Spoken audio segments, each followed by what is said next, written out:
ପିଲାମାନେ ତୁମର ବାର୍ଷିକ ପରୀକ୍ଷାରେ ଯଦି ସନ୍ନ୍ୟାସୀ ବିଦ୍ରୋହକୁ ନେଇକି ପ୍ରଶ୍ନ ପଡ଼େ 8 ମାର୍କର, ତାହେଲେ ପ୍ରଥମେ ସନ୍ନ୍ୟାସୀ ବିଦ୍ରୋହ ବିଷୟରେ ସମ୍ୟକ୍ ବର୍ଣ୍ଣନା କରିବ। ସନ୍ନ୍ୟାସୀ ବିଦ୍ରୋହର କାରଣ ଗୁଡ଼ିକ ବିଷୟରେ ଲେଖିବ, ତାର ଅଗ୍ରଗତି ବିଷୟରେ ଲେଖିବ। ସନ୍ନ୍ୟାସୀ ବିଦ୍ରୋହକୁ କେମିତି ଇଂରେଜମାନେ ଦମନ କଲେ ତାରି ବିଷୟରେ ଲେଖିବ। ତା ସହିତ ସନ୍ନ୍ୟାସୀ ବିଦ୍ରୋହର ଫଳାଫଳ ବିଷୟରେ ଲେଖିବ। ଆମେ ସନ୍ନ୍ୟାସୀ ବିଦ୍ରୋହର ପ୍ରଥମ ଭାଗ ଭିଡ଼ିଓରେ ସନ୍ନ୍ୟାସୀ ବିଦ୍ରୋହ ବିଷୟରେ ପଢ଼ିଛେ, ଜାଣିଛେ। ସନ୍ନ୍ୟାସୀ ବିଦ୍ରୋହର ଦ୍ୱିତୀୟ ଭାଗ ବିଷୟରେ ସନ୍ନ୍ୟାସୀ ବିଦ୍ରୋହ ଦ୍ୱିତୀୟ ଭାଗ ଭିଡ଼ିଓରେ ଆମେ ସନ୍ନ୍ୟାସୀ ବିଦ୍ରୋହର କାରଣ ବିଷୟରେ ଜାଣିଛେ। ଆଜିର ଏହି ସନ୍ନ୍ୟାସୀ ବିଦ୍ରୋହ ତୃତୀୟ ଭାଗ ଭିଡ଼ିଓରେ ସନ୍ନ୍ୟାସୀ ବିଦ୍ରୋହର ଅଗ୍ରଗତି ବିଷୟରେ ଜାଣିବା, ସନ୍ନ୍ୟାସୀ ବିଦ୍ରୋହର ଦମନ ବିଷୟରେ ଜାଣିବା, ତା ସହିତ ସନ୍ନ୍ୟାସୀ ବିଦ୍ରୋହର ଫଳାଫଳ ବିଷୟରେ ଜାଣିବା। ସନ୍ନ୍ୟାସୀ ବିଦ୍ରୋହର ଅଗ୍ରଗତି, ସନ୍ନ୍ୟାସୀ ବିଦ୍ରୋହର ଦମନ, ସନ୍ନ୍ୟାସୀ ବିଦ୍ରୋହର ଫଳାଫଳ। ପିଲାମାନେ, ଏହି ସନ୍ନ୍ୟାସୀ ବିଦ୍ରୋହ ବେଙ୍ଗଲରେ ଆରମ୍ଭ ହୋଇଥିଲା। 1763 ମସିହାରେ ଆରମ୍ଭ ହୋଇଥିଲା। ସନ୍ନ୍ୟାସୀ ବିଦ୍ରୋହ ବେଙ୍ଗଲରେ 1763 ମସିହାରେ ଆରମ୍ଭ ହୋଇଥିଲା। ଏହି 1763 ମସିହାରେ ସନ୍ନ୍ୟାସୀ ଏବଂ ବ୍ରିଟିଶମାନଙ୍କ ମଧ୍ୟରେ ଖଣ୍ଡଯୁଦ୍ଧ ଆରମ୍ଭ ହୋଇଥିଲା। ଇଂରେଜମାନେ ଏହି ସନ୍ନ୍ୟାସୀ ବିଦ୍ରୋହକୁ ଦମନ କରିବା ପାଇଁ ପୋଲିସର ସହାୟତା ନେଇଥିଲେ। ଅପରପକ୍ଷରେ ସନ୍ନ୍ୟାସୀମାନେ ଏହି ବିଦ୍ରୋହକୁ ଆଗେଇ ନେବା ପାଇଁ ଇଂରେଜମାନଙ୍କୁ ଅତର୍କିତ ଭାବରେ ଆକ୍ରମଣ କରିଥିଲେ। ସନ୍ନ୍ୟାସୀମାନେ ଏହିପରି ଭାବରେ ଇଂରେଜମାନଙ୍କୁ ଆକ୍ରମଣ କରୁଥିଲେ ଯେ ଏହି ସନ୍ନ୍ୟାସୀମାନଙ୍କର ଆକ୍ରମଣ ଦେଖି ପୋଲିସମାନେ ମଧ୍ୟ ଭୟଭୀତ ହୋଇଯାଉଥିଲେ। ଏହି ଇଂରେଜମାନଙ୍କ ବିରୁଦ୍ଧରେ ସନ୍ନ୍ୟାସୀ ବିଦ୍ରୋହ ଚାଲିଥିବା ସମୟରେ ଏକ ମହାନ ଘଟଣା ଘଟିଯାଇଥିଲା 1771 ମସିହାରେ। 1771 ମସିହାରେ ଇଂରେଜମାନେ 150 ଜଣ ସନ୍ନ୍ୟାସୀମାନଙ୍କୁ ଫାଶୀ ଦଣ୍ଡ ଦେଇଦେଲେ, ଯଦ୍ୱାରା ସନ୍ନ୍ୟାସୀମାନେ ଆନ୍ଦୋଳନ କରିବା ପାଇଁ ଏକ ଉଗ୍ର ରୂପ ଧାରଣ କଲେ। 1771 ମସିହାରେ ଇଂରେଜମାନେ 150 ଜଣ ସନ୍ନ୍ୟାସୀମାନଙ୍କୁ ଫାଶୀ ଦେଲେ। କେଉଁ ସ୍ଥାନରେ ଫାଶୀ ଦେଇଥିଲେ ପିଲାମାନେ ଦେଖ, ରଙ୍ଗପୁରର ନାଟୋଇଠାରେ ଇଂରେଜମାନେ 1771 ମସିହାରେ 150 ଜଣ ସନ୍ନ୍ୟାସୀଙ୍କୁ ଫାଶୀ ଦେଇଦେଲେ। 1773 ମସିହାରେ ସନ୍ନ୍ୟାସୀମାନେ ବିଦ୍ରୋହ ପାଇଁ ଉଗ୍ର ରୂପ ଧାରଣ କଲେ। ଏହି ସନ୍ନ୍ୟାସୀମାନଙ୍କୁ ବିଦ୍ରୋହରେ ସହାୟତା ପ୍ରଦାନ କଲେ ଗ୍ରାମୀଣ ସମାଜ। ଗ୍ରାମୀଣ ସମାଜର ଲୋକମାନେ ଏହି ସନ୍ନ୍ୟାସୀମାନଙ୍କୁ ସହାୟତା ପ୍ରଦାନ କଲେ। ଗ୍ରାମୀଣ ଲୋକମାନେ ଭାବିଲେ ଏହି ସନ୍ନ୍ୟାସୀମାନେ ହେଉଛନ୍ତି ଧର୍ମରକ୍ଷକ, ତେଣୁ ତାଙ୍କୁ ସହାୟତା ପ୍ରଦାନ କରିବା ଉଚିତ ବୋଲି ମନେକରି ଏହି ଗ୍ରାମୀଣ ସମାଜ ସନ୍ନ୍ୟାସୀମାନଙ୍କୁ ବିଦ୍ରୋହ କରିବା ପାଇଁ ସହାୟତା ପ୍ରଦାନ କଲେ। ଏହି ସନ୍ନ୍ୟାସୀ ବିଦ୍ରୋହକୁ ଦମନ କରିବା ପାଇଁ governor general Warren Hastings, Brennan, captain Grant, captain De ମେକେଞ୍ଜିଙ୍କୁ ପଠାଇଥିଲେ ଏବଂ ଏମାନଙ୍କର ହାତରେ ଏହି ସନ୍ନ୍ୟାସୀ ବିଦ୍ରୋହ ଦମନ ହୋଇଥିଲା।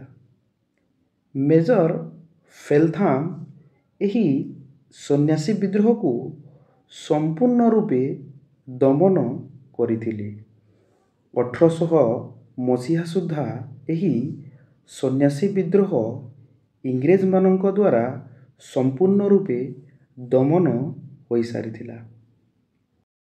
ଇଂରେଜମାନେ ସନ୍ନ୍ୟାସୀ ବିଦ୍ରୋହକୁ ଦମନ କରିବା ପାଇଁ ଅନେକ ଗୁଡ଼ିଏ ପନ୍ଥା ଆପଣେଇଥିଲେ। ଇଂରେଜମାନେ ଏହି ସନ୍ନ୍ୟାସୀ ବିଦ୍ରୋହକୁ ଦମନ କରିବା ପାଇଁ ପ୍ରଥମେ ପୋଲିସର ସହାୟତା ନେଇଥିଲେ। ପରବର୍ତ୍ତୀ ସମୟରେ ଇଂରେଜମାନେ ସାମରିକ ଆଇନ ପ୍ରୟୋଗ କଲେ। ତା ସହିତ ଏହି ସନ୍ନ୍ୟାସୀ ବିଦ୍ରୋହକୁ ଦମନ କରିବା ପାଇଁ ଆଧୁନିକ ଅସ୍ତ୍ରଶସ୍ତ୍ରର ବ୍ୟବହାର କଲେ। ଲୋକମାନଙ୍କୁ ଲାଞ୍ଚ ଦେଇ ସନ୍ନ୍ୟାସୀମାନଙ୍କର ତଥ୍ୟ ସେମାନେ ସଂଗ୍ରହ କରି ସନ୍ନ୍ୟାସୀମାନଙ୍କୁ ଗିରଫ କଲେ। ତା ସହିତ ସନ୍ନ୍ୟାସୀମାନଙ୍କୁ ବିଭିନ୍ନ ପ୍ରକାର ଧମକ ଦେଇ ମଧ୍ୟ ଏହି ଇଂରେଜମାନେ ସନ୍ନ୍ୟାସୀ ବିଦ୍ରୋହକୁ ଦମନ କରିଥିଲେ। ଆନନ୍ଦ ମଠ। ଆନନ୍ଦ ମଠକୁ ରଚନା କରିଛନ୍ତି ବଙ୍କିମ ଚନ୍ଦ୍ର ଚାଟାର୍ଜୀ। ଆନନ୍ଦ ମଠ ରଚନା କରିବା ଆରମ୍ଭ କରିଥିଲେ 1876 ମସିହାରେ। ଏହି ଆନନ୍ଦ ମଠ ପ୍ରକାଶିତ ହୋଇଥିଲା 1882 ମସିହାରେ। ଏହି ଆନନ୍ଦ ମଠରେ ବଙ୍କିମ ଚନ୍ଦ୍ର ଚାଟାର୍ଜୀ ସ୍ଥାନ ଦେଇଥିଲେ ଆମର ଜାତୀୟ ଗୀତ ବନ୍ଦେ ମାତରମକୁ। ଏହି ଆନନ୍ଦ ମଠ ଆମକୁ ସୂଚନା ପ୍ରଦାନ କରିଥାଏ ସନ୍ନ୍ୟାସୀ ବିଦ୍ରୋହ ବିଷୟରେ, ତା ସହିତ ବେଙ୍ଗଲରେ 1770 ମସିହାରେ ହୋଇଥିବା ଦୁର୍ଭିକ୍ଷ ବିଷୟରେ। ଆହୁରି ପିଲାମାନେ ଏହି ଆନନ୍ଦ ମଠରୁ ଆମେ ଜାଣିଥାଉ ଯେ ଇଂରେଜମାନେ ସନ୍ନ୍ୟାସୀମାନଙ୍କୁ କ'ଣ କହୁଥିଲେ। ଇଂରେଜମାନେ ସନ୍ନ୍ୟାସୀମାନଙ୍କୁ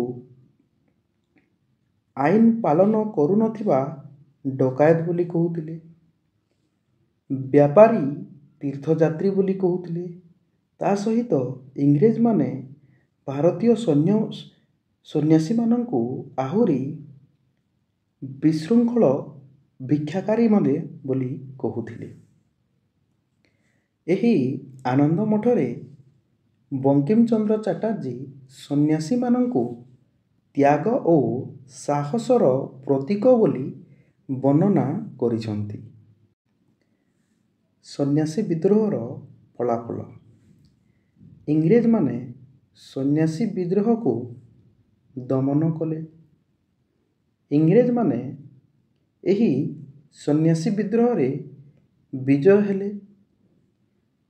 ଏହି ସନ୍ନ୍ୟାସୀ ବିଦ୍ରୋହ ଇଂରେଜମାନଙ୍କୁ ବିଚଳିତ କରିଦେଇଥିଲା। ତେଣୁକରି ଏହି ଇଂରେଜମାନେ ସନ୍ନ୍ୟାସୀମାନଙ୍କୁ ଆହୁରି ସହଜରେ ଗ୍ରହଣ କଲେ ନାହିଁ। ଇଂରେଜମାନେ ସର୍ବଦା ବିଦ୍ରୋହ ପ୍ରତି ସତର୍କ ରହିଲେ। ଇଂରେଜ ବିରୋଧୀ ମନୋଭାବ ପ୍ରଦର୍ଶିତ କରିଥିଲା ଏହି ସନ୍ନ୍ୟାସୀ ବିଦ୍ରୋହ। ଏହି ସନ୍ନ୍ୟାସୀ ବିଦ୍ରୋହ ବ୍ରିଟିଶ ଶାସନକୁ ଏକ ଶକ୍ତ ଧକ୍କା ଦେଇଥିଲା। ଆହୁରି ପିଲାମାନେ ଏହି ସନ୍ନ୍ୟାସୀ ବିଦ୍ରୋହ ଇଂରେଜମାନଙ୍କୁ କାର୍ଯ୍ୟକଳାପର ସମୀକ୍ଷା ପାଇଁ ବାଧ୍ୟ କରିଦେଇଥିଲା। ଏହିଗୁଡ଼ିକ ହେଉଛି ପିଲାମାନେ ସନ୍ନ୍ୟାସୀ ବିଦ୍ରୋହର ଫଳାଫଳ। ପିଲାମାନେ ଭିଡ଼ିଓଟି ଯଦି ଭଲ ଲାଗିଥିବ ତାହେଲେ ଭିଡ଼ିଓଟିକୁ ଲାଇକ୍ କରିଦେବ। ଏହି ଭିଡ଼ିଓଟିକୁ ତୁମ ସାଙ୍ଗମାନଙ୍କ ସହିତ ସେୟାର କରିଦେବ। ଆହୁରି ପିଲାମାନେ ଏହି ଚ୍ୟାନେଲଟିକୁ ସବସ୍କ୍ରାଇବ୍ କରିଦେବ।